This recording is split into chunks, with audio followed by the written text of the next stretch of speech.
children, welcome to the geography class. The lesson that I am going to take today is lesson number 12, Agriculture in India, part 3, Cash Crops.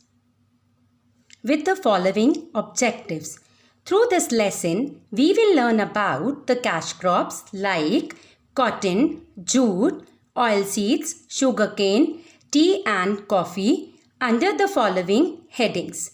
Importance or characteristics of each crop, their types or varieties, their geographical requirements, that is type of soil, temperature and rainfall required, their methods of cultivation, problems of each crop, area states where these crops are grown in India along with the largest producer of each crop. In the beginning of the chapter, we have learnt about cotton, a rabi or kharif crop with the following objectives. Characteristics of cotton, its types and varieties, the type of soil in which it is grown, its climatic requirements, that is, its temperature and rainfall, its method of cultivation and harvesting, problems of cotton cultivation, diseases that attack the cotton plant, its processing, its main uses, area states where it is grown in India. In the previous video, we have already started the second important cash crop after cotton, that is jute, with the following objectives. Characteristics of jute, its types and or varieties, the type of soil in which it is grown, its climatic requirements, that is, its temperature and rainfall, its method of cultivation under the heading sowing and harvesting. Before proceeding further with the chapter, let us recall the jute discussed in the previous video through various terms and cross questions covered in the topic. Cash crops, loam, sandy loam, clay loam, silt, relative humidity, broadcasting, dibbling. Now let us go through its cross questions covered in the first part of the jute. Why is jute in great demand? Why is jute known as the golden fiber? Why is jute known as the brown paper bag of the wholesale trade? What was the effect of partition of India on the production of jute? Name the two varieties of jute grown in India. What type of soil is best suited for the growth of jute? State the climatic requirements of jute, that is, the temperature and rainfall needed for its growth. When are the seeds of jute grown in the number 1 uplets, number 2 lowlands? During which month is the jute crop harvested? Now let us begin our topic of the day, that is problems of jute cultivation. So children, open your book on page number 226. Today we will study the problems of jute cultivation with the following objectives. To understand the problems of the jute cultivation, to understand the process of retting of jute and the other steps involved in the processing of jute, to know about the jute cultivation in West Bengal under the headings favorable condition, that is climate, soils and other factors that favor or support jute cultivation in West Bengal, to go through area states where jute is grown in India. Jute is the second important cash crop in India. Its seeds are generally sown in February on lowlands and in March and May on uplands. Its harvesting starts in July and continues till September. Though India is the largest producer and exporter of jute in the world, yet it has to undergo various problems like the lack of irrigation facilities. Secondly, India being an agriculture country, most of its farmers prefer to grow other crops like wheat and vegetable instead of jute. Moreover, the farmers do not get loans from the bank on time, so they have to suffer the shortage of money for the cultivation of jute. While processing jute, the farmers have to undergo the process of retting, which is a microbiological process in which jute bundles are submerged into water for 2 to 3 weeks so that the bark loosens and the fiber can be obtained from the stalk. After retting, stripping, rinsing, washing and cleaning of jute fiber is done. West Bengal is the largest producer of jute in India and accounts for nearly 70% of jute production in India. Other main producers of jute in India are Bihar and Assam. But before proceeding with the topic, let us go through some of its technical terms covered in the topic. Number 1, irrigation. Irrigation is the process of watering the crops through artificial means such as canals, wells, tube wells and tanks. Number 2, retting. Retting is a microbiological process in which jute bundles are tied and submerged, that is, to be underwater for 2 to 3 weeks so that the bark loosens and the fiber can be obtained from the stalk. Number 3 is stripping. Stripping is the process of removing the fibers from the stalk after the completion of retting. Next term is rinsing. Washing with clean water to remove impurities is termed as rinsing. Now next term is mesta. Mesta is a substitute for jute plant. Now let us read the topic from our book. Problems of jute cultivation. The first problem of jute cultivation is lack of irrigation facilities. That is, as the Indian farmers mainly depend upon monsoon, which is erratic, unreliable, irregular and unevenly distributed in India, so farmers lack in irrigation facilities.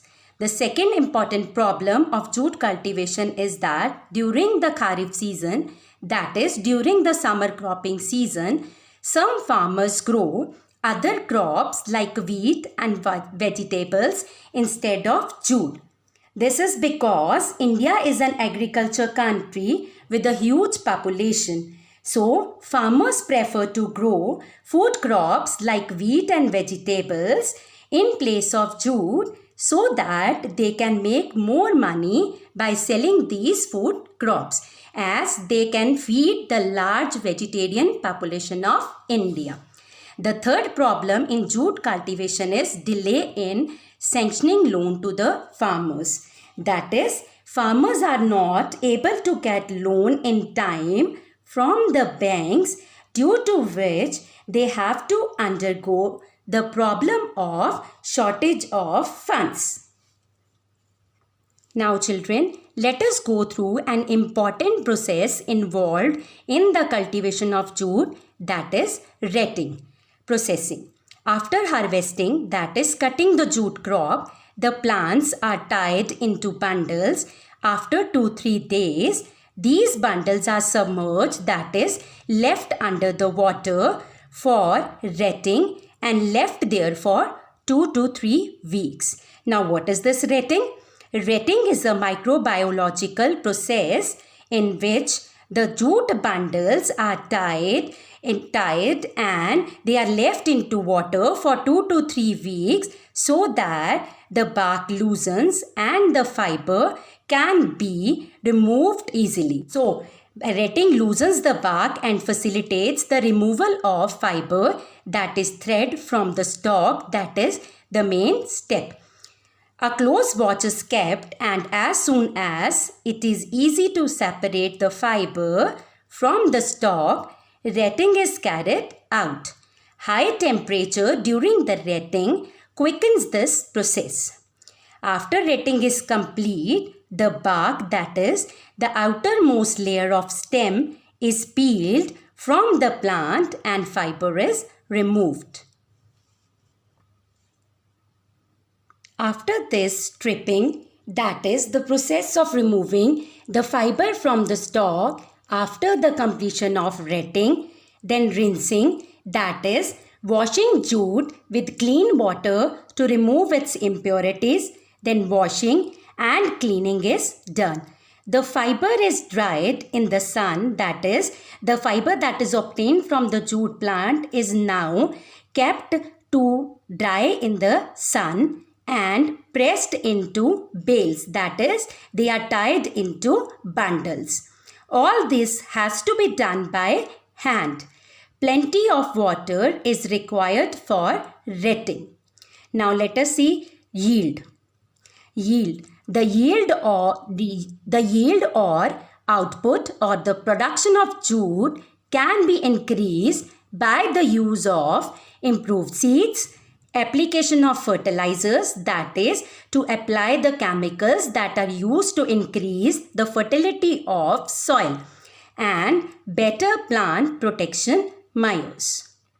Now let us study the jute cultivation in West Bengal. Children, West Bengal is the largest producer of jute. It accounts for more than 70% of India's jute production, as I have already told you earlier. Now, let us go through its favorable conditions. Hot, humid, that is damp or wet climate, and alluvial loamy soil, that is soil which is the mixture of sand and clay brought down by the rivers, coupled with, that is mixed with cheap abundant labor, that is plenty of cheap labor, provides the most favorable conditions for the growth of jute in West Bengal. West Bengal has become the largest producer of jute. More than 80 uses have been found for jute products. It is a major item of export. Thus, India gets a maximum exchange from the export of jute, and a principle that is main source of income to about 40 lakhs farmer families. That is 40 lakh farmers are fed through the income that is obtained by exporting the jute. Now, let us read the area states where jute is grown in India. As seen earlier, about 98% of jute of India is produced in just 4 states, that is number 1, West Bengal, which is its largest producer, Bihar, which is the second largest producer, Assam, which is the third largest producer, and after that, Odisha. Now let us see these states through map. The first state where jute is grown in India is West Bengal. It accounts for 8969,000 bales of jute and thus becomes the largest producer of jute in India. The second largest producer of jute in India is Bihar, which accounts for nearly 1690,000 bales of jute in India. Next to Bihar comes the Assam.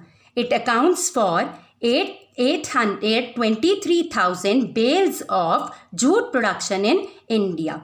After this, the other states like Uttar Pradesh, Odisha and Andhra Pradesh also produces jute. Now, let us proceed further. Mesta is a substitute for jute plant. It has coarse fiber and is used to make bags.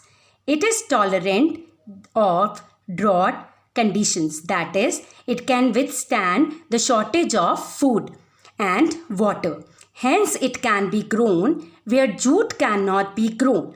Its cultivation is done mainly in Bihar, Assam and Odisha, as you have earlier seen in the map. Other natural plant fibers are sisal. Sisal, that is a Mexican plant used for making fiber. Hemp, that is a fiber of canning used for making fiber. And flax. So children, Through this video, we have learned about the problems of jute cultivation, the process of retting, jute cultivation in West Bengal, its favorable conditions that makes West Bengal the largest producer of jute in India, other areas and states where jute is grown in India. Thank you.